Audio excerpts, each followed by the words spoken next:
Guys, மதுரையிலேருந்து acting driver Prakash பேசுகிறேன். ரொம்ப நாள் வீடியோவே போடல. நம்ம டியூட்டிக்கு எதுக்குமே போகல. இன்னைக்கு ஃபஸ்ட்டு டியூட்டி திருப்பி வந்திருக்கோம். ஆக்டிங் டியூட்டி அதை ஸ்டார்ட் பண்ணுவோமா? வாங்க ஸ்டார்ட் பண்ணுவோம். இன்றைக்கி என்ன வண்டி ஓட்ட போகிறோம்னா, நம்ம ரெகுலராக ஓட்டுற இனோவா ஓட்டுறதுக்கு தான் வந்திருக்கோம். இனோவா வந்து ஓனரோட கம்பெனியில் இருந்துச்சு. அங்கே வந்துட்டோம் நேராக வண்டியை கழுவுறதுக்கு. எப்பயுமே வண்டியை கழுவிட்டு எடுக்கிறதே நம்மளுக்கு பிடிக்கும். அதனால் வண்டியை கழுவ ஆரம்பிச்சாச்சு. வண்டியை ஜம்முன்னு ரெடி பண்ணிட்டோமா? பார்க்க நல்லா இருக்கா? வண்டியை எடுத்துகிட்டு இப்போ நேரம் எங்கே போகிறேன்னா, எங்கள் வீட்டுக்கு தான் போகிறேன். நான் வீட்டுக்கு போயிட்டு குளிச்சுட்டு கிளம்பணும். வீட்டுக்கு போயிட்டு கண்டினியூ பண்ணுறேன். நானும் குளிச்சுட்டு ரெடி ஆகிட்டேன். நீ போய் கஸ்டமரை பிக்கப் பண்ணிட்டு கிளம்ப வேண்டிதான்.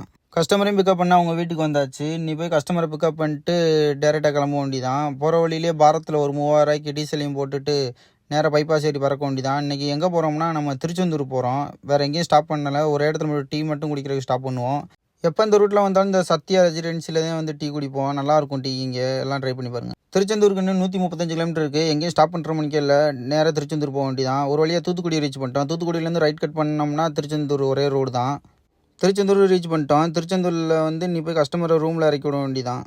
ரொம்ப நாள் ஆர்ச் வேலை நடந்துட்டு இருந்துச்சு. ஒரு வழியாக முடிஞ்சிருச்சு. நீ பார்க்கிங்க்கு மட்டும் ரெடி பண்ணி கொடுத்தாங்கன்னா இன்னும் ரொம்ப நல்லாயிருக்கும்.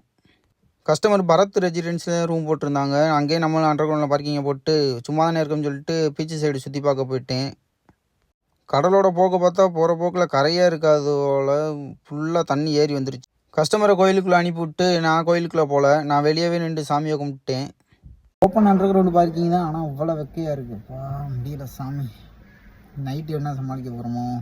நைட்டுக்கு சாப்பாடு வந்து ஒரு தோசை மட்டும் வாங்கி சாப்பிட்டோம்.